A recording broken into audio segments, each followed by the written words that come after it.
ऊंचाई से देखूंगा तभी तो गेंद दिखेगी।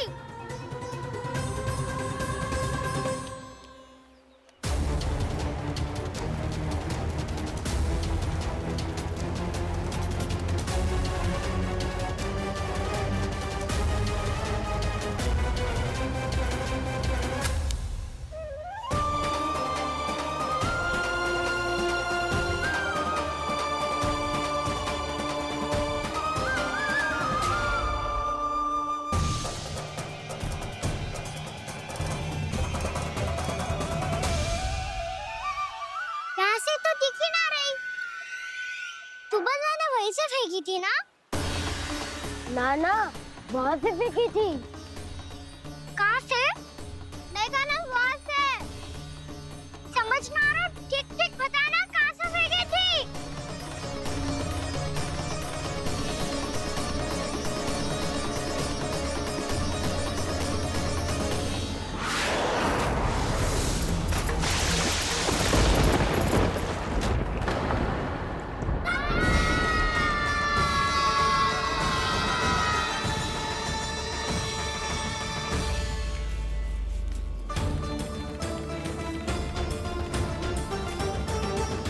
कालिया नाग के क्षेत्र में जाकर कोई भी जीवित वापस ना लौट सको है।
ये क्या किया वाना ने?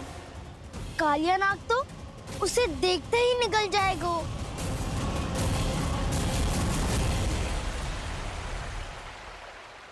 तो आरंभ से अब तक सब कुछ उसकी लीला का ही भाग था।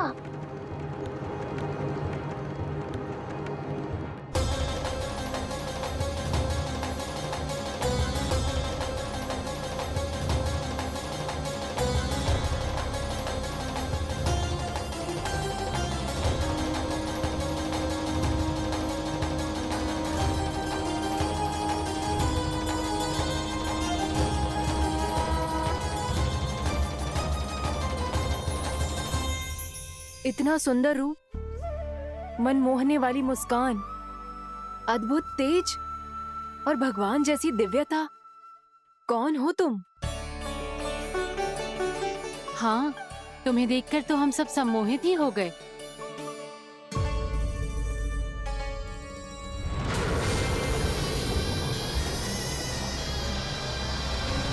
तुम जो भी हो बालक, वापस लौट जाओ। हमारा हृदय तुम्हें ही देखते रहना चाहता है, किंतु यदि हमारे पति जाग गए तो तुम्हें अवश्य हानि पहुंचाएंगे। ये बहुत विषैले है बालक, कालकोट जैसे भयानक। इनके विष से तुम नहीं बच सकोगे। नंदराज, कालिया नाग के विष का प्रभाव बढ़ते ही जा रहा है। पहले 8 कोस तक उसके विष का प्रभाव था, अब तो 1 योजन से अधिक क्षेत्र में फैलो है। जल पीने के प्रयास से अनेक पशु मारे गए हैं और नदी के निकट के वृक्ष और वनस्पति सब नष्ट होने लगे।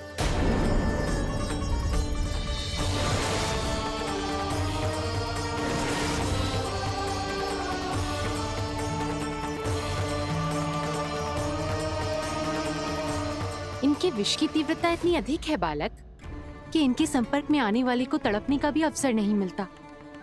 इनके विष की अग्नि क्षण भर से भी कम समय में प्राण वायु को जलाकर राख कर देती है।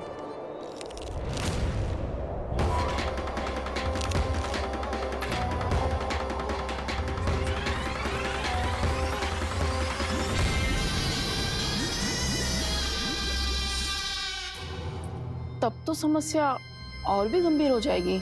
मैंने तो सुनो है कि कालियानाग कम से कम 2 योजन लंबा है, सैकड़ों फन है उसके।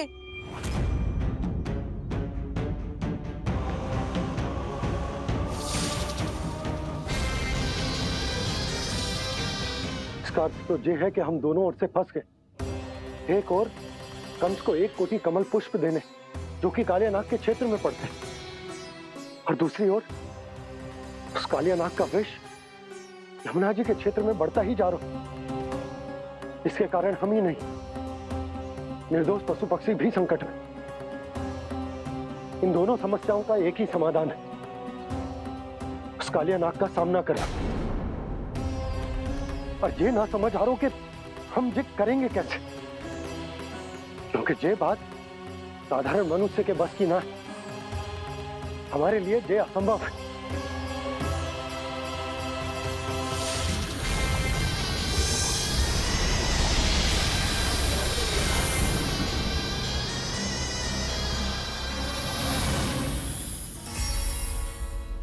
अब तो तुमने अपनी आंखों से भी देख लिया बालक, ये कितने विषैले हैं।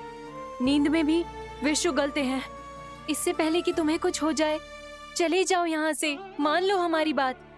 आप सब मुझे जानती भी नहीं और फिर भी मेरी इतनी चिंता कर रही हैं आप। माँ की ममता भेदभाव नहीं जानती। तुम भी किसी के पुत्र हो और हम सब भी माँ हैं। एक माँ को हर बालक में अपनी ही संतान दिखाई देती है, इसलिए हम तुमसे विनती करते हैं, वापस चले जाओ, बचा लो अपने प्राण। मेरी चिंता मत कीजिए, मुझे कुछ नहीं होगा। होगा, अनर्थ होगा यदि ये उठ गए तो।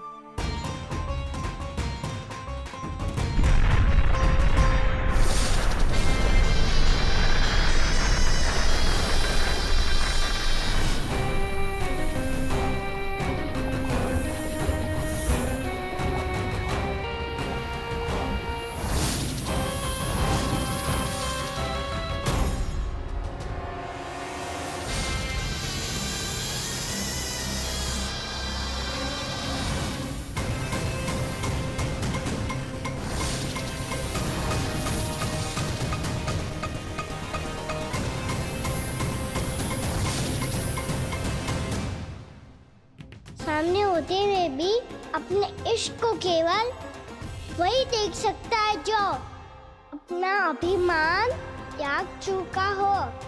पर पूर्व जन्म में मेरा भक्त होने के नाते मेरा सत्य स्वरूप देख पाने में मुझे इसकी सहायता करनी चाहिए।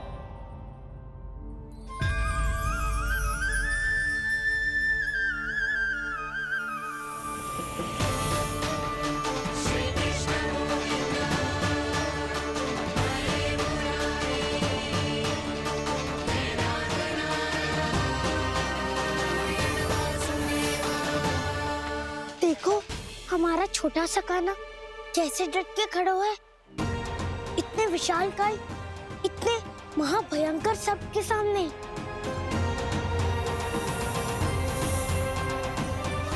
ये कोई भगवान नहीं है जो इसके सामने हाथ जोड़ रही हो तुम सब।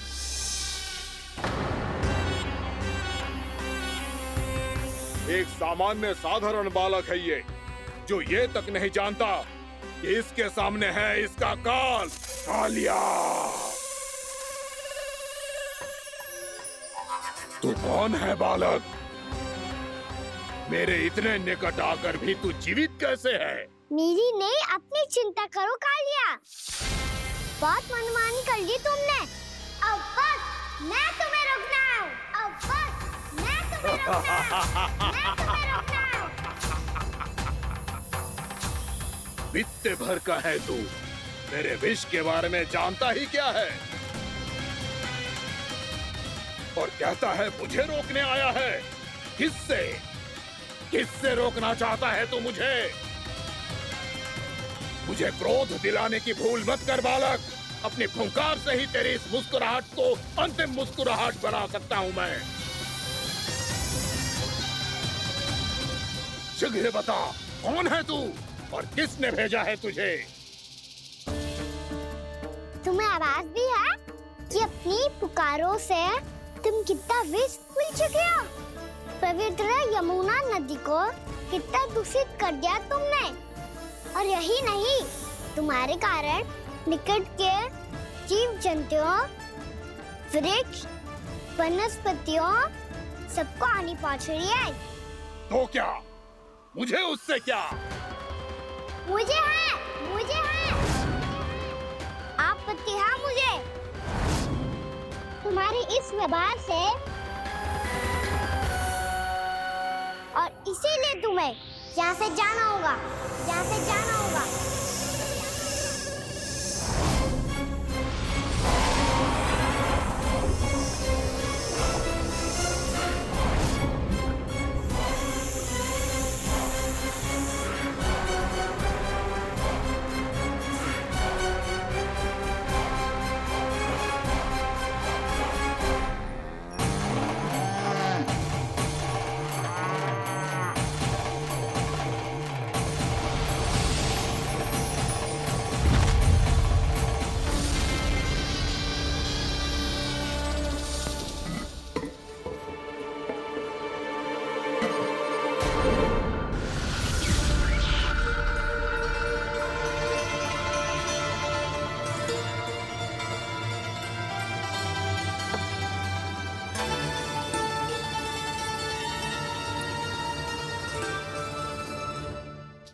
मुझे आदेश देने का साहस भी कैसे किया तूने? इस क्षेत्र को मैंने अपना राज्य बनाया है। मेरा परिवार रहता है यहाँ, और तू मुझे यहाँ से जाने के लिए कह रहा है? हाँ, क्योंकि तुम्हारे यहाँ रहने के कारण अन्य जीवों को हानि हो रही है, और मैं ऐसा नहीं होने दे सकता। मैं तो बस वही कर रहा हूँ जो एक सर्प का स्वभाव है। विष फैलाना स्वाभाविक है मेरे लिए। इसलिए मुझे चुनौती मत दे बालक। चुनौती तो मैं दे चुका हूँ कालिया। अब तो बस तुम्हें स्वीकार करनी है।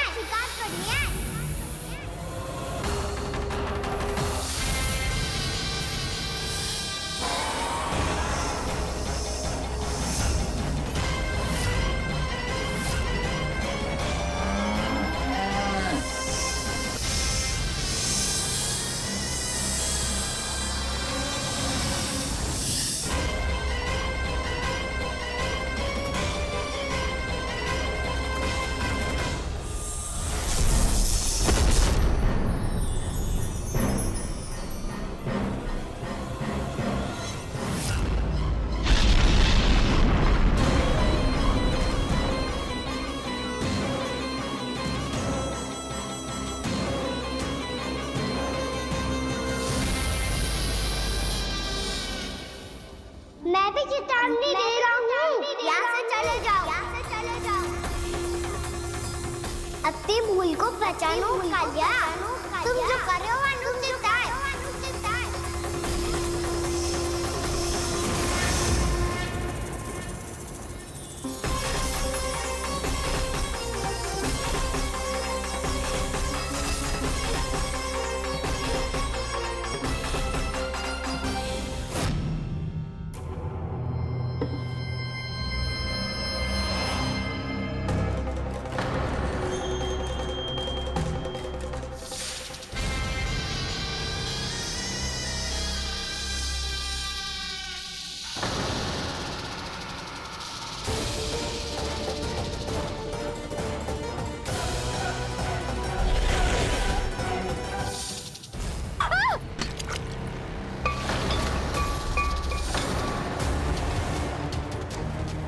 अब मैं आता हूँ। क्या हो गया सुधा? मुझे आवाज हो रहा है जी, कछु ना कछु गड़बड़ है। यशोदा, जो समस्या हमारे सामने है, हम सभी उसका समाधान खोजने में जुटे। तुम विश्वास करो, मैं कोई ना कोई समाधान अवश्य ढूंढ लूंगा। हम कैसे भी करके वो कमल के पुष्प उस कंस तक पहुंचा देंगे। नाना, समस्या उससे कहीं अधिक है, उससे कहीं अधिक बड़ी, उससे कहीं अधिक भयानक है। ब्राह्मण चले जाते हैं, इसने तो विष की धारियां फेंकी है खाना पे। कान्हा कैसे बच्चे को अधिक विष से? इसका विष तो क्या, ये सर स्वयं भी छू तक नहीं पाएगा हमारे कान्हा को।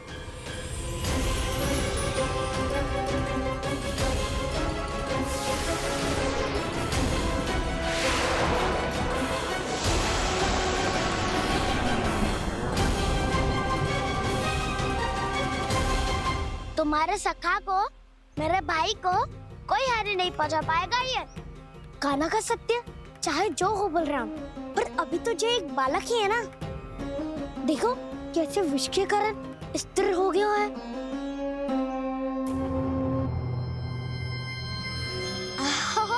हाउ सर्फ ने कितनी आसानी से अपनी पूंछ से बांध लिया है। मुझे यहाँ से भगाना चाहता था ना तू? अब मैं तुझे दिखाऊंगा अपना सामर्थ्य। ये मूर्ख किसे बांधना चाहता है अपनी पूंछ में? उन्हें जिनका विस्तार सारे ब्रह्मांड में है, या उन्हें जो स्वयं अनंत है? पर देवराज, प्रभु ऐसा करने ही क्यों दे रहे हैं कालिया को? आप सब भूल रहे हैं देवगण। कालिया पूर्व जन्म में प्रभु का बहुत बड़ा भक्त था। उसी भक्ति का फल मिल रहा है अब इसे। वैसे भी भक्तों के मन का भाव सबल हो तो भगवान तो सहज ही बंध जाते हैं।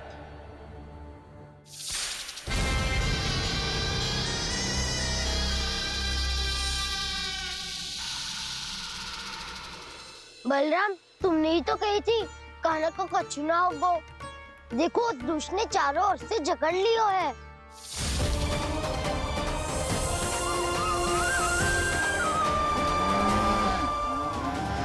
ये क्या कह रही हो तुम? सुधा जी, क्या हुआ? घबरा क्यों रही हो आप? सुलक्षणा, मुझे आभास हो रहा है कुछ बहुत बड़ी अनहोनी हो गई है। नंदराज, नंदराज, नंदराज!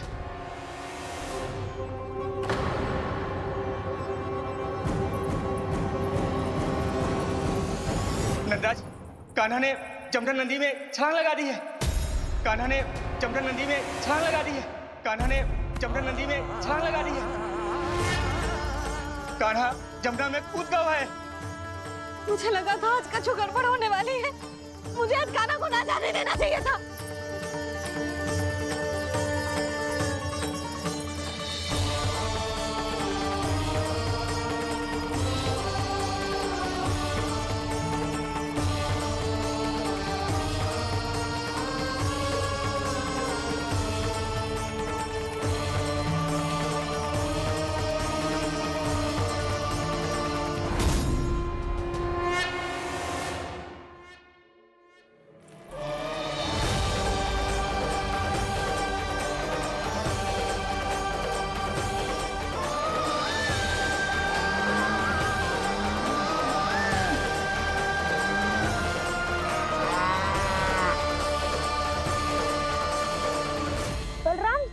करो ना।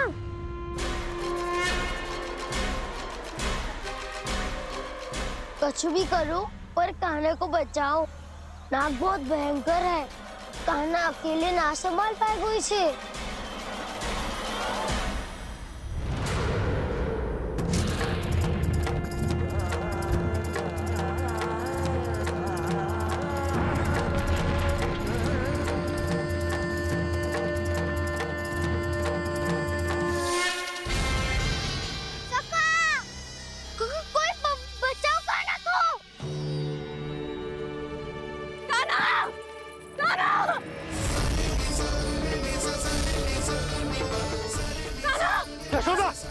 यशोदा रुको।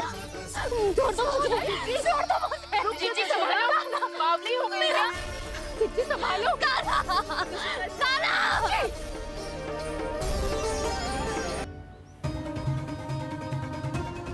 कान्हा, तू ऊपर क्यों चढ़ रहा है? अरे ऊंचाई से देखूंगा तभी तो गेंद दिखेगी।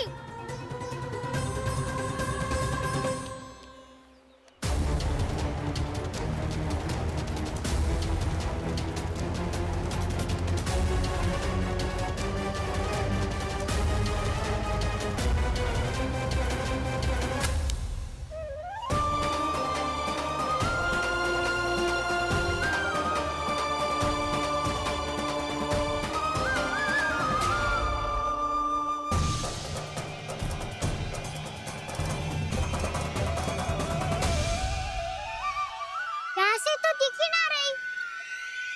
सुबह मैंने वहीं से फेंकी थी ना? ना, वहाँ से फेंकी थी। कहाँ से? देखा ना वहाँ से। समझ ना आ रहा, ठीक बताना कहाँ से फेंकी थी?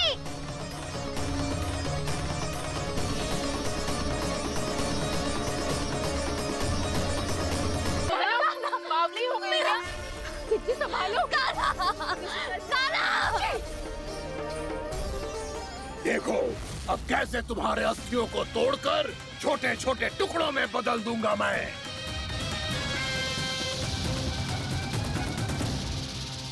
सुदाची, आप जाओगी तो आप भी फंस जाओगी। अपने लल्ला के लिए मैं किसी भी संकट का सामना करने के लिए तैयार हूँ। छोड़ो ना यशोदा, हमें कोई और उपाय खोजना पड़ेगा। कोई और उपाय? आप देख ना रही मेरा कान्हा किस दशा में है। कान्हा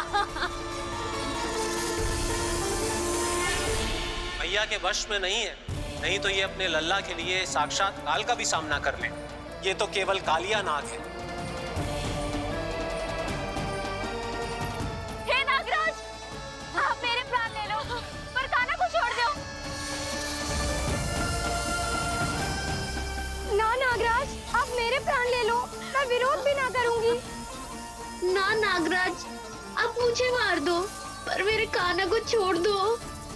ना नागराज, मेरे प्राण ले लो, हमारे कान्हा से क्या शत्रुता है आपकी? प्रभु के लिए जो प्रेम यशोदा मैया के हृदय में है, वही इन सभी गोपियों के हृदय में भी है।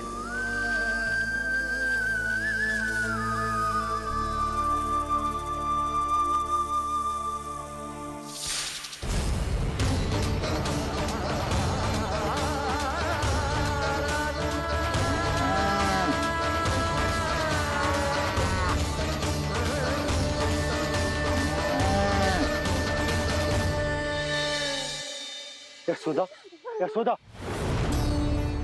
देखो इन गोपियों को, इन गैयाओं को। इन सब के मन में भी तुम्हारी भांति ही ममता भरी हुई। वो सब भी कान्हा से उतना ही प्रेम और स्नेह करती हैं, उतनी ही ममता से भरी हुई है जितनी कि तुम। तो तुम ही सोचो, जिसके साथ इतनी ममता और इतना स्नेह, इतना प्रेम, उसका कोई क्या कर सकता है? उस काले नाग का वेश इस सब आशीर्वादों के सामने कछु न है। कछु करो जी। उसे बोलो वो मेरे प्राण ले ले, मेरे कान्हा को छोड़ दे। यशोदा,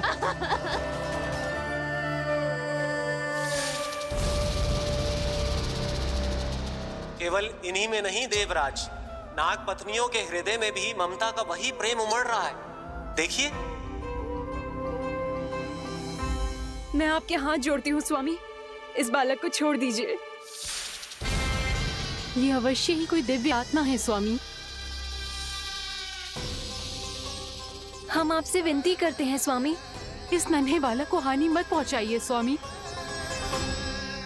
मेरी पत्नियां मेरे ही शत्रु के लिए विनती कर रही हैं।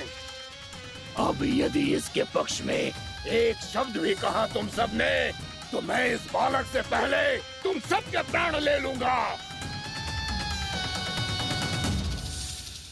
हो रहा प्रसन्न नाग कालिया, विजय को निश्चित जान,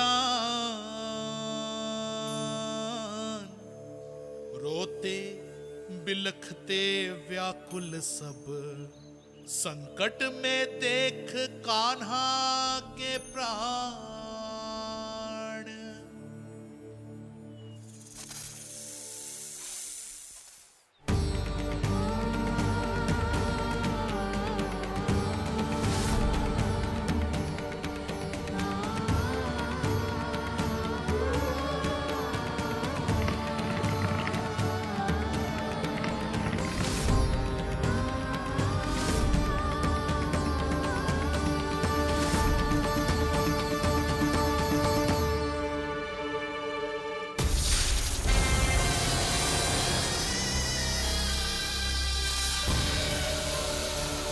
कुछ करो जी, मेरे लल्ला को बचा लो, कोई तो कुछ करो। जीजी संभालो जीजी ना। यशोदा, यशोदा तुम शांत हो जाओ, मैं कान्हा को वापस लेकर आऊंगा, मैं रक्षा करूंगा उसकी। ना नंदराज, नंदराज नहीं। कम से कम आप तो समझो नंदराज, कालिया के पास आप जाओगे तो आप भी फंस जाओगे।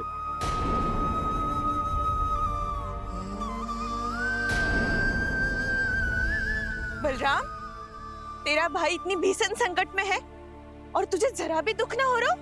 क्या आप सब अब तक नहीं समझ पाए कि कान्हा सच में कौन है? छोटे बाबा, आप तो उसका सत्य जानते हैं ना?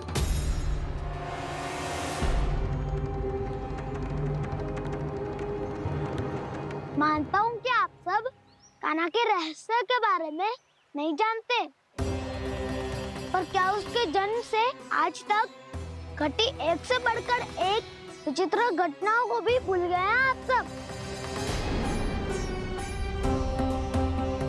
भूल गए हैं कि कैसी पूतना जैसी राक्षसी उसका कुछ बिगाड़ नहीं पाई, कैसे तरनावती जैसा भयानक राक्षस उसे एक खरोच भी नहीं दे पाया था।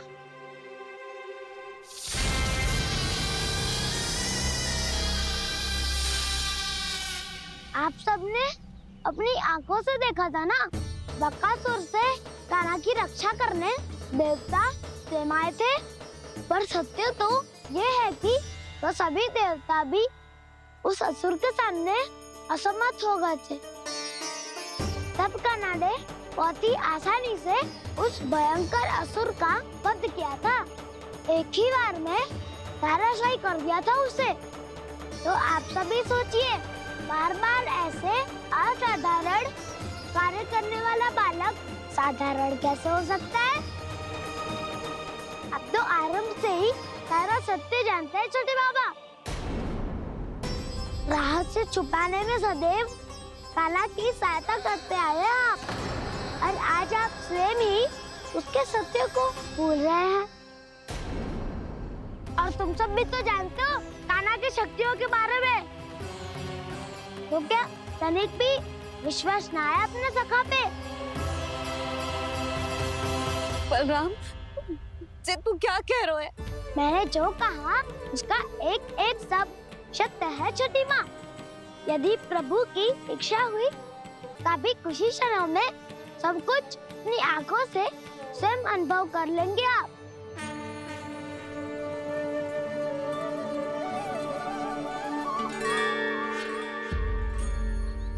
शांताकारं भुजगशयनं पद्मनाभं सुरेशं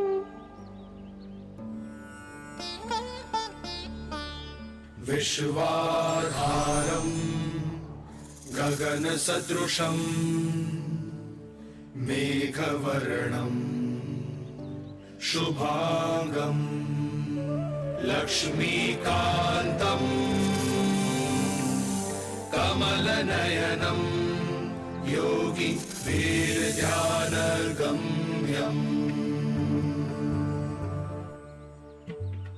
वन्दे विष्णुं भवभयहरं सर्वलोकैकनाथम्।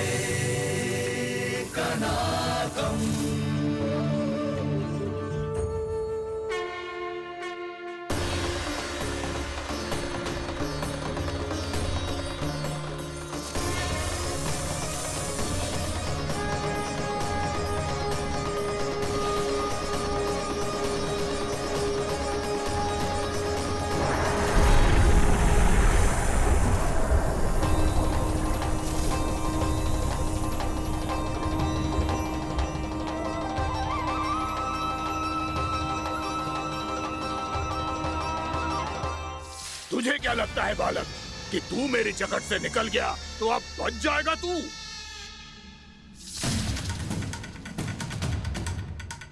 मेरे विष से अपनी प्राण रक्षा करने में सफल रहा, मेरी जकड़ से भी छूट गया, पर मेरे दंश से नहीं बच पाएगा।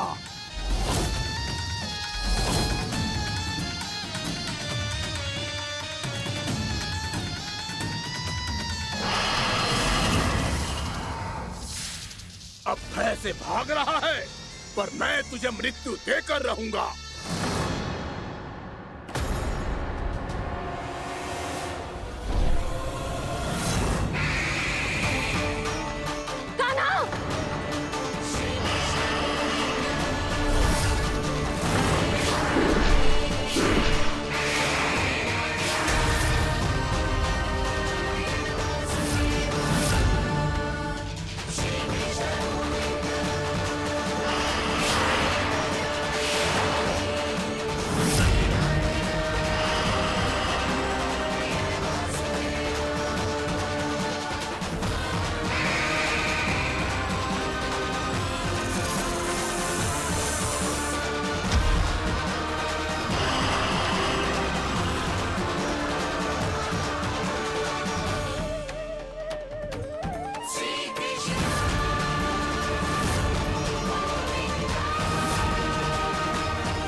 मेरा नन्हा सा कान्हा कितनी देर भाग पाएगा?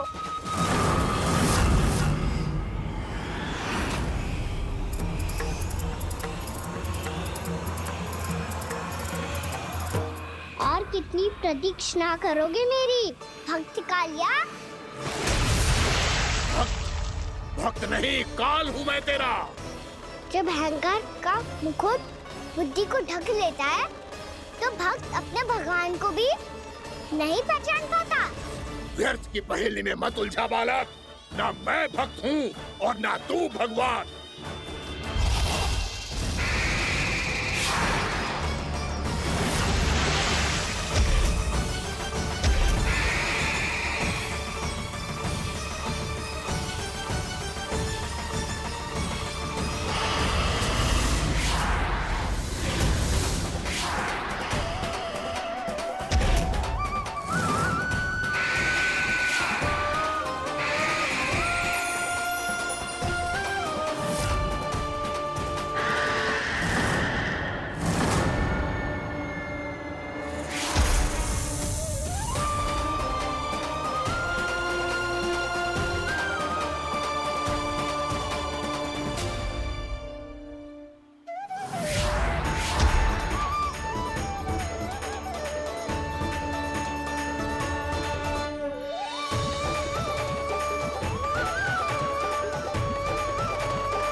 जिसके लिए इतने व्याकुल हो रहे थे, उसे छूकर कालिया नाग का हलाहल जैसा विष भी चरणामृत बन गया है और यमुना जी के जल में फैल चुके विष के प्रभाव को भी नष्ट कर रहा है।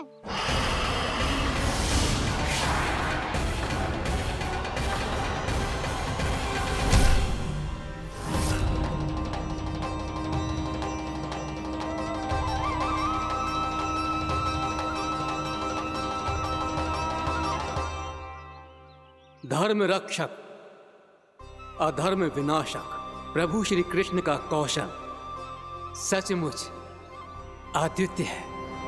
नारायण नारायण।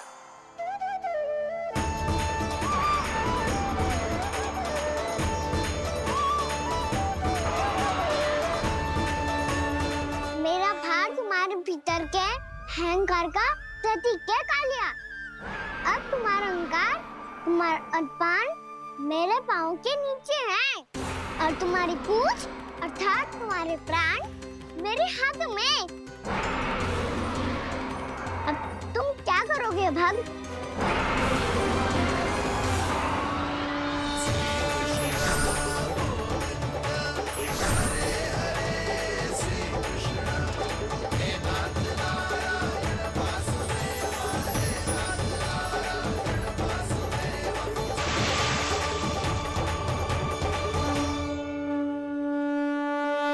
प्रभु, भले ये आपको पहचानने में असमर्थ हो, पर हम सब ने आपको पहचान लिया है। हाँ प्रभु, एक भक्त होने के नाते और एक अर्धांगिनी और माँ होने के नाते मैं आपसे इनके प्राणों की भिक्षा मांगती हूँ। अपनी कृपा दिखाइए और इन्हें क्षमा कर दीजिए।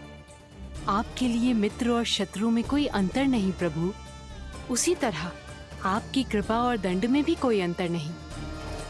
दोनों दया ही तो हैं, अकारण ही किसी को प्राप्त नहीं होती। हमें विश्वास है कि हमारे पति को मिला ये दंड कोई अभिशाप नहीं है, आपका वरदान है। ये सत्य है प्रभु कि इनसे बहुत से पाप हुए हैं। इनके विष से बहुत सारे जीव जंतु को हानि पहुंची है, पर अब आपके चरण इनके शीश पर पड़ गए हैं। ऐसी कृपा तो बड़े बड़े महान महात्माओं को भी दुर्लभ है, और इन्हें प्राप्त हुआ तो अवश्य ही ये किसी महान पुण्य का ही फल है। हे प्रभु, उन्हीं पुण्य कर्मों की शक्ति का आह्वान कर मैं आपसे विनती करती हूँ, इन्हें प्राण दान दीजिए। मैं अपने इस भक्त को क्षमा अवश्य करूंगा देवियों, यदि ये अपने अहंकार को त्याग कर मुझे पहचान ले तो।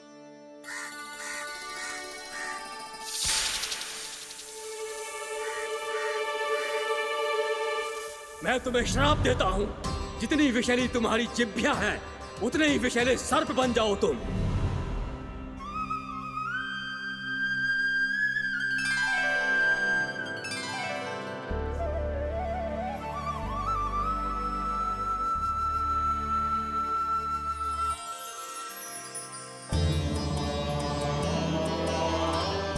नारायण, मुझे क्षमा कीजिए नारायण। मैं तो आपका परम भक्त था, किंतु मैं आपको पहचान नहीं सका। इसका दंड तो मुझे मिलना ही था, किंतु मैं अब प्रायश्चित करना चाहता हूं। इसके लिए यदि आप मेरे प्राण भी ले लेंगे तो भी मुझे कोई दुख नहीं होगा। मैं अपना जीवन, मृत्यु और अपने शाल के रूप में तुम्हारा जन्म हुआ, और स्वर्ग का तो स्वभाव है विष फैलाना, इसीलिए तुम्हें दंड नहीं दूंगा। मैं सिर्फ सभी अपराधों का पश्चाताप कर लिया, इसीलिए मैं तुम्हें क्षमा करता हूँ कालिया।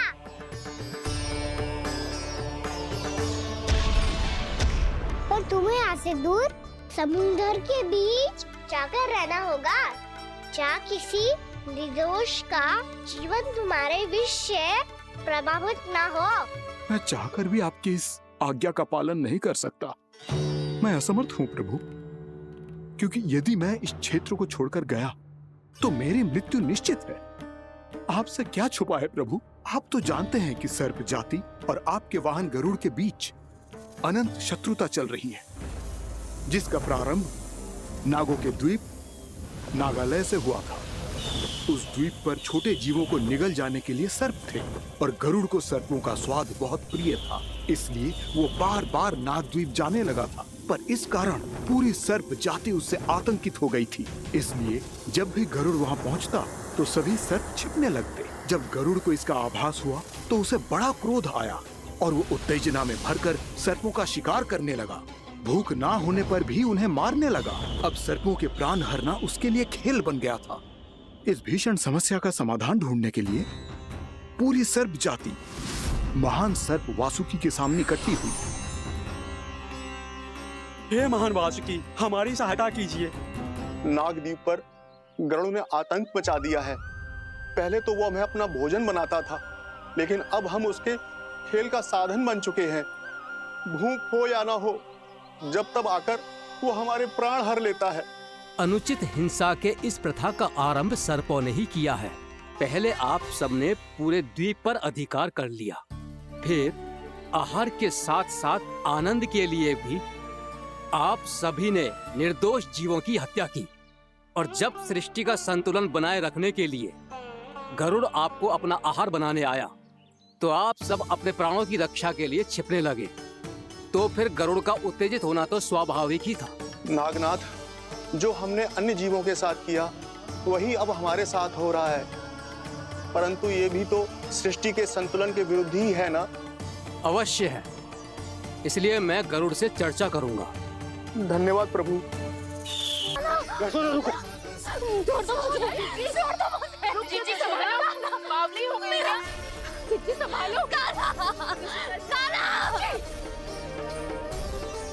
देखो अब कैसे तुम्हारे अस्थियों को तोड़कर छोटे छोटे टुकड़ों में बदल दूंगा मैं।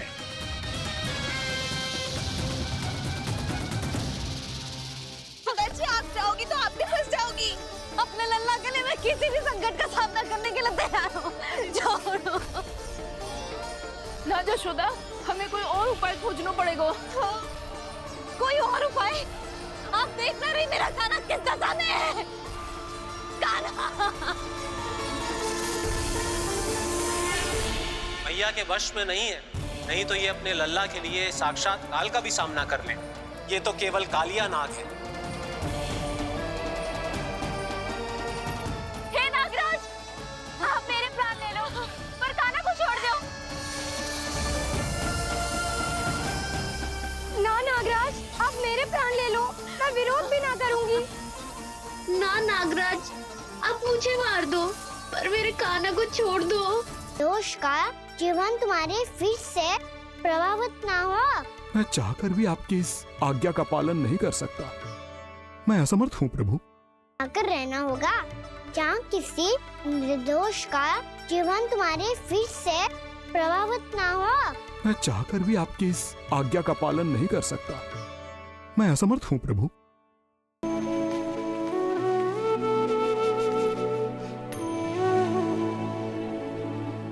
मुझे पता था मैया, जब आपको सत्य पता चलेगा तो आप मुझे मैया की तरह स्नेह ना कर पाओगी। कौन हो तुम? मैं नारायण का अवतार हूँ।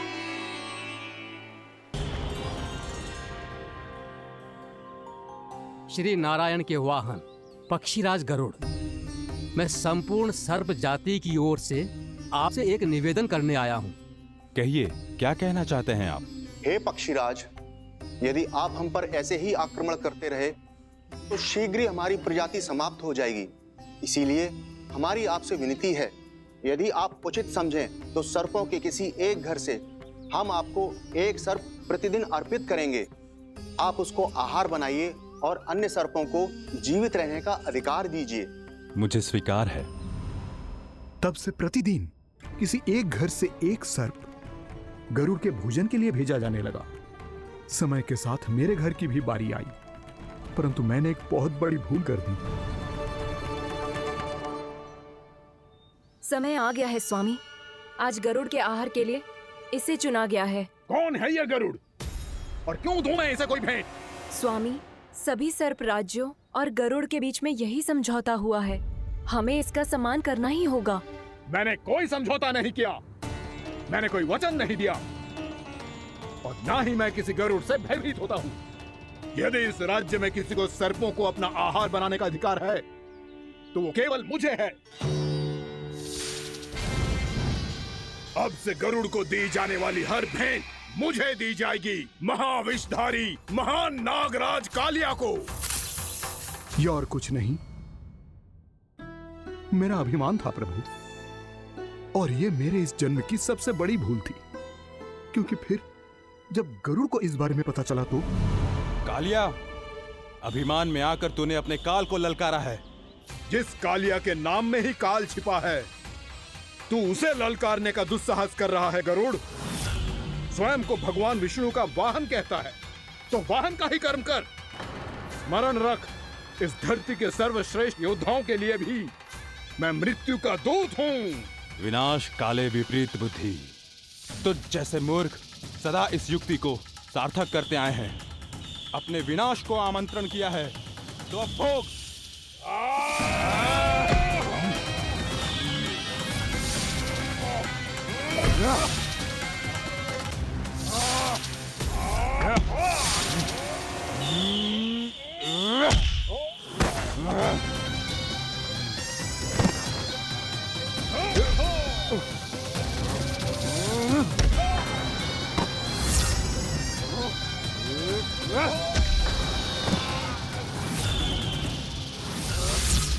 जिसने मेरा भोजन चुराने की धृष्टता की है, वो इसी योग्य है। तू मुझे जानता नहीं है गरुड़, मैं महाविषधारी नाग कालिया हूँ। तेरा इतना दुस्साहस कि तूने मुझ पर चरण से प्रहार किया। वाह!